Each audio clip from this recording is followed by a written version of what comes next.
Today, I want to talk to you about somebody who rejected God's altar.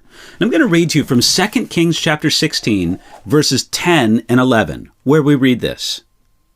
Now King Ahaz went to Damascus to meet Tiglath-Pileser, king of Assyria, and saw an altar that was at Damascus. And King Ahaz sent to Uriah the priest the design of the altar and its pattern according to all its workmanship.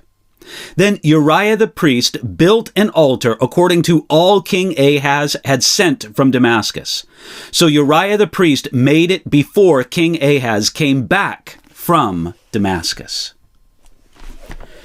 King Ahaz decided that he would rather surrender to the king of Assyria than to the King of Kings. King Ahaz rejected God and looked to this pagan ruler for help. So it wasn't strange that he decided to visit Tiglath-Pileser and make official his submission to the king of Assyria. He went to Damascus to do it. And while he was there, Ahaz saw something that pleased him. He saw an altar that was set at Damascus. He liked it so much that King Ahaz sent to Uriah the priest the design of the altar and its pattern. Using the plans sent from Ahaz, Uriah imitated the pagan altar at Damascus and had it ready by the time Ahaz returned from Damascus.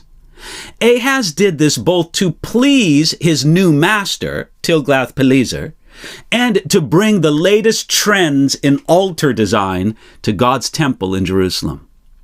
2 Chronicles chapter 28, verse 23 explains why King Ahaz was attracted to what he saw in Damascus. This is what that verse says. For he sacrificed to the gods of Damascus, which had defeated him, saying, because the gods of the king of the Syrians help them, I will sacrifice to them that they may help me. But they were the ruin of him and of all Israel. Think of it.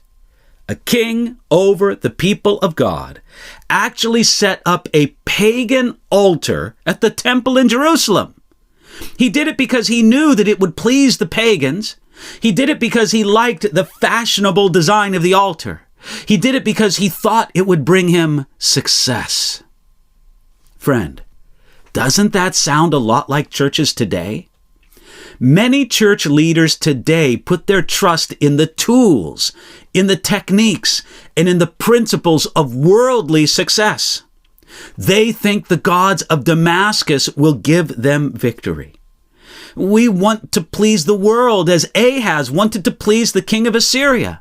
We are impressed with the fashionable designs of what comes from the world, and we think that imitating the world will bring us success.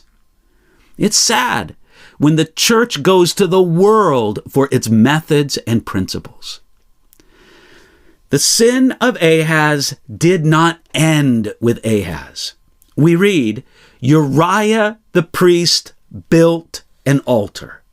Now, of course, Ahaz was the king over Uriah. He bore the greater blame in this matter. But the high priest Uriah was also at fault. Together, they brought in something that was their ruin and the ruin of Israel. That's really the problem with the kind of compromise Ahaz allowed and promoted. Like Jesus warned, it's like the leaven or yeast spreading through a whole lump of bread dough. Let's look to the Lord more and look to the world less. We can do that today.